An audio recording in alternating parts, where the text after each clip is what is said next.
প্রকার আছে কেমন আমার সাথে বলেন মুরগির কয়েকটা জাত বা প্রকারের নাম আমরা বলবো দেশি মুরগি সোনালী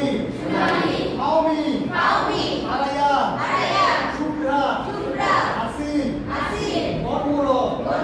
টাইগার ব্রাহ্মা এখন এই মুরগিগুলোর বিভিন্ন ধরনের রোগও হয় আমরা কয়েকটা রোগের নাম আপনাদেরকে বলবো বলেন রানীক্ষেত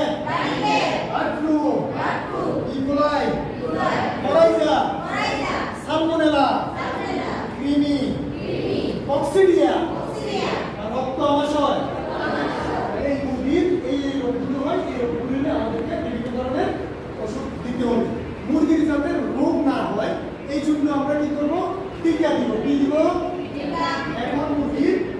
দেশি মুরগির জন্য একটা টিকা ম্যান্ডেটরি সেটা হচ্ছে কি রানীক্ষেত বা নিউক্যাসল বলে রানীক্ষেত নিউক্যাসল ডিজিজ রানীক্ষেত সবাই বলেন সবাই বলেন রানীক্ষেত রোগের দুইটা টিকা আছে একটা হলো BCRDB আমার সাথে বলেন BCRDB বলে BCRDB এটা হলো বাচ্চা প্রসবের জন্য 7 দিন বয়সে একসঙ্গে এক ফোঁটা করে দিবেন কেমন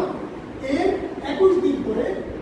ব্যাকআপ হিসেবে আরেকটা টিকা দিতে হবে এটার নাম হলো RDB বলে RDB বলে RDB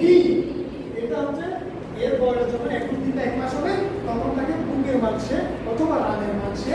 এক করে এই টিকাটা দিলে মুরগির যে সবচেয়ে বেশি মহামারীর মতো যে রানীক্ষেত রোগটি সেটি হবে না এছাড়া বিভিন্ন ধরনের টিকাও আছে সেগুলো আমরা এখন প্রতি 6 মাস পর এই টিকাটা আমরা রিপিট করব যাতে মুরগিরা পরিষ্কার পরিচ্ছন্নতা মেনে চলতে হবে মুরগিকে কি কৃমি ওষুধ খাওয়াইতে হবে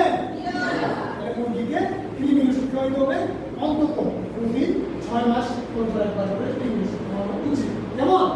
আচ্ছা এখন আমাকে একটা করতে হবে যে মুরগির যে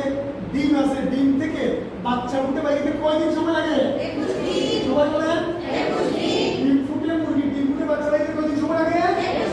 21 দিন আমরা এখন একটা সুন্দর কথা বলে আমরা শেষ করব দেখেন মুরগির বাচ্চা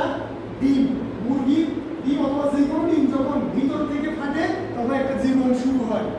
আর ডিমটা যদি বাহির থেকে ফাটানো হয় তখন জীবনটা শেষ হয়ে যায় মামলেট সিদ্ধ হয়ে আমাদের পেটে চলে যায় সেরকম আপনাদের ভিতর থেকে যদি জাগ্রত হওয়ার ইচ্ছা থাকে তাহলে আপনারা নতুন নতুন উদ্যোগ পেতে পারবেন নতুন কাজ করতে পারবেন কর্মসংস্থান সৃষ্টি করতে পারবেন এবং নিজের এবং দেশের ভবিষ্যৎ পাল্টাতে পারবেন আপনারা কি সবাই উদ্যোগ পেতে আগ্রহী